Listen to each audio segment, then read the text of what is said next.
think we all remember a cold, boring, late October night flipping through the channels when this little guy popped onto our screen and dug his warty little self into our hearts. Starring Warwick Davis of Ewok fame, the Leprechaun film series spans a ludicrous 8 films with a 9th on its way, and while our little buddy Warwick left the series after Leprechaun returned to the Hood, the series is still going strong, but unlike most of his contemporaries in the genre, the plucky little leprechaun never received an action figure. But, like the lost leprechauns of old Newfoundland lore, there may have once been one. Only ever shown off at New York Toy Fair 2007 by Soda Toys were 2 new additions to their horror box sets, those being American Werewolf in London and our title Leprechaun.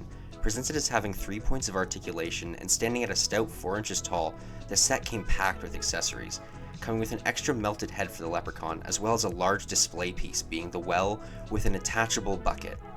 Apart from adding maybe a few more points of articulation and his classic iconic bag of gold, this figure would have been a perfect rendition of the character and would have scaled exactly with McFarlane's amazing Movie Maniacs line. But as is the way of the world, the years would pass and no news would ever come out of this figure. It would seem the luck of the Irish had run out, although for the past few years, there has been a listing of this exact prototype up on eBay.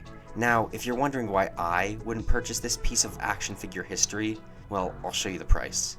So for a Leprechaun's pot worth of nearly $6,500, this lost figure could be yours, and maybe if it stays up for long enough, it'll be mine. Since for now I just won't be able to afford this lost toy, I'll show off the small handful of other Leprechaun figures released over the years. Getting out of the way, we have the obligatory Funko Pops of Lep.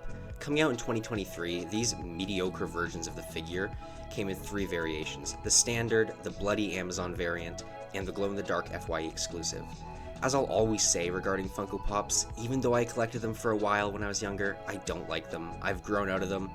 They'll do, but I'll always prefer something more on model and something articulated. Now, for the final Lep figure we've got, it's this promotional bendy fig, released exclusively as a promotional item at select video stores. Now, this was back in 1993, so if you think you can get a cheap little Leprechaun figure, think again, because this guy goes for over $250. And standing at 4 inches tall, and with a wingspan of 7 inches, you can definitely tell this guy was made in 1993, and he has that classic bendy fig charm, the same as those Simpsons or Family Guy ones that came out. So if you ever really want to add Warwick Davis's Leprechaun to your horror display, you'll need to find your very own pot of Leprechaun gold. Just don't eat any of it. Get it out! Get it out! You see, you shouldn't be so greedy.